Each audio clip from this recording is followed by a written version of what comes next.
To infinity and beyond.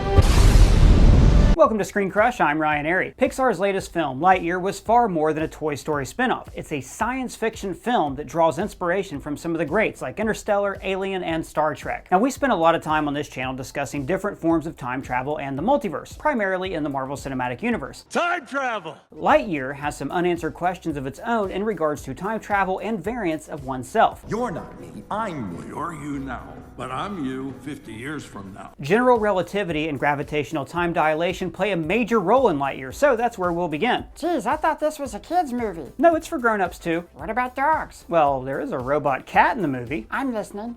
Alright, at the beginning of the film, we see the text reads, "In 1995, Andy got a toy from his favorite movie." This is that movie. Whose did I have to fondle to get my very own movie? The film opens with Space Ranger Buzz Lightyear of Star Command on board a spaceship he calls the Turnip. Why does it call it that? Because it looks like a turnip. Oh. Everyone on board the Turnip is in hyperspace. The ship's radar then picks up on a potentially habitable planet called Takana Prime. Buzz and his fellow Space Rangers wake up from hypersleep and explore the planet to determine if it can be colonized.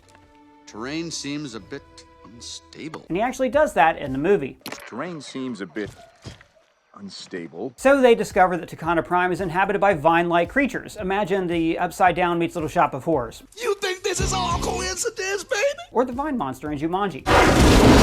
Fine! Take it! Takana Prime is deemed too dangerous to colonize, so Buzz and the gang attempt to flee. And the turnip? Yes. While attempting to escape, Buzz crashes the Turnip and their fuel crystal is destroyed. This fuel is what allows them to travel at light speed. The hyperdrive motivator has been damaged. It's impossible to go to light speed. It then becomes Buzz's mission to test different fuel combinations until they find one that can achieve light speed and set them back on course. But with every test flight he embarks on, what feels like a mere 4 minutes to him is 4 years to everyone else. This is known as gravitational time dilation, the same thing that happens to Matthew McConaughey's character in Interstellar. Every hour we spend on that planet will be 7 years back on Earth. That's relativity, folks. Time dilation shows us that time is relative to its observer. For example, if you were to take two people and give them each identical wristwatches, and then ask person A to stand in place and person B to run around the room, person B's watch would have run slower than person A's, because time passes slower on moving objects. And the faster those moving objects go, the slower their relative time passes, meaning that person B is essentially a time traveler. Great Scott! But that particular experiment doesn't have a large enough time differential to demonstrate traveling into the future. So let's say we were to run a similar experiment where person A remains on Earth, while person B travels into space at 99% the speed of light. If person B stayed gone for 5 years according to their perception of time, then when they arrive back to Earth, they would find that person A has aged roughly 36 years. You also have to take into account the gravitational pull of other stars, planets, and black holes that you may pass on your journey. Gravity plays a major role in how the observer perceives time. The gravity on that planet will slow our clock compared to Earth's drastically. Time dilation is very real and could be described as a form of time travel, but it only applies to traveling forward in time, not backwards. Well, it's certainly true to say that in Einstein's theory, where you've got four-dimensional space, then you're prevented from traveling back in time, actually by the speed of light. When Buzz crash lands on Takana Prime, he finds himself outside of Star Command's base, and hovering above Star Command is a giant spaceship. The turnip? No, this ship belongs to the evil Emperor Zurg.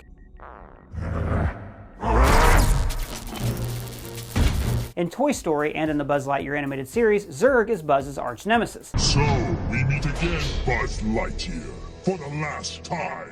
It's Zurg! But in Toy Story 2, Zurg reveals to Buzz that he is his father. You killed my father! No, Buzz. I am your father.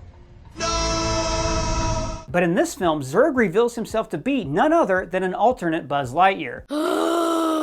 Zurg's armor opens up and outsteps an elderly Buzz Lightyear. Old Man Buzz explains that he hit light speed and traveled far into the future. In this future, Old Man Buzz discovered an alien ship with very advanced technology and no signs of human life. If we can use this crystal to go forward in time, why not use it to go back? Oh, and the robot he found can only say one word: Zurg. Robots can't quite say Buzz, so around here I'm just Zurg. Old Man Buzz uses this technology and his remaining lightspeed fuel to travel back in time. They never explain the science for traveling backwards in time. We just hear young Buzz say that it's impossible, and Old Man Buzz replies with, no, it's not. And I'm you 50 years from now. Well, there can't be two me's. Yet here we both are. Okay, then. So basically, your classic, somehow Palpatine returned. this is when the head scratching begins. How do we wind up with 2 Buzz Lightyears? Somehow Palpatine returned. No, we actually have an answer to this one. Old Man Buzz is the same Buzz that we followed throughout the film up until he reaches lightspeed. In the original timeline, Buzz goes too far into the future, finds the alien ship, and spends many years on it. He then somehow discovers a way to travel back in time. When he travels back in time, he doesn't have enough fuel to reach his target. His target being to go back in time before they ever landed on Takana Prime. It erases the flow of time he came from all the way back to the point where he lands at, thus starting a new flow of time from that point forward. Imagine you have a VHS tape of your parents' wedding. The original tape has the entire ceremony on it, but if you were to start recording Star Trek midway through the wedding, that would change the contents of that tape forever, because the tape is then being written over by something new. This is a form of time travel we've seen a lot in films like Back to the Future, Terminator, Hot Tub Time Machine. If this were the MCU, then this type of time travel would result in an alternate timeline and variance. But according to the 2 Buzzes, going back in time changes the future in their singular time stream. And that is why young Buzz refuses to help Old Man Buzz. Old Man Buzz wants to use young Buzz's lightspeed fuel to travel back further in time and prevent them from ever becoming stranded on Takana Prime. But younger Buzz knows that if they go back in time and prevent the landing, that will result in Alicia Hawthorne, Buzz's best friend, never meeting her wife. They would never have children and grandchildren, and Buzz's new friend, Izzy Hawthorne, would never exist. She won't have her family. She won't have Izzy. Buzz has grown as a character and realizes that completing the mission isn't everything, while Old Man Buzz claims he wants to travel back for the sake of Hawthorne and the people on the turnip. The real reason is that Old Man Buzz has a selfish goal of completing the original mission as planned. He's dealing with his guilt in an unhealthy way. We're supposed to be space rangers. We're supposed to matter.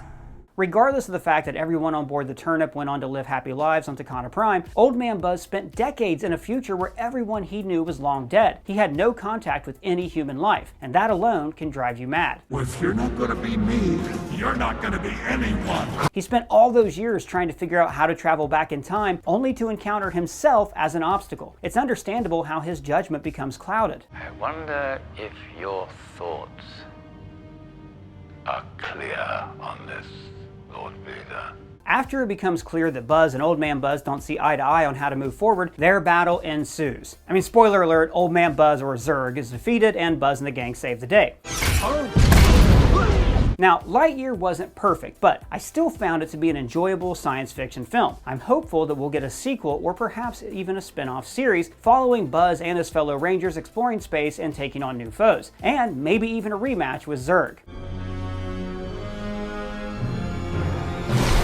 So, did you enjoy Lightyear? Do you like its take on time travel? Let me know in the comments below, or you can @ me on Twitter. And if it's your first time here, be sure to subscribe and smash the bell for alerts.